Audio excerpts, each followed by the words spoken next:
আসসালামু আলাইকুম সবাইকে। এটা যে জ্যামটা দেখতে পাচ্ছেন, আসলে এই জ্যামটা হয়েছে এখানে কালিহাতীতে। এই জ্যামটা হওয়ার কারণ হলো যে এখানে ছাত্ররা তার কোটার বিরুদ্ধে আন্দোলন করতেছে, এই জন্য এখানে 5 কিলোমিটার জ্যাম বেঁধে আছে। যে দেখতে পাচ্ছেন এখানে ট্রাক বলেন, বাস বলেন, সব দাঁড়ায় আছে। কোনো মানুষ যাইতে পারতেছে না এবং তারা যেতেও দিচ্ছে না, পুরো রাস্তা ব্লক করে রাখছে। এইদিকে দেখতে পাচ্ছেন, এই যে এখনো এদিকে কত দূর পর্যন্ত, আর ওইদিকে আমি রেখে আসছি প্রায় 3-4 কিলোমিটার। এদিকে আরো দেখতে পাচ্ছেন এই যে জ্যাম।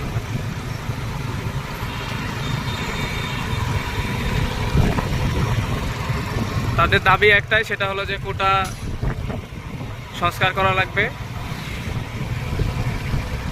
যেটা এখন বাংলাদেশের সব জায়গাতে বা সব এলাকাতেই ছাত্ররা এটা করে থাকছে।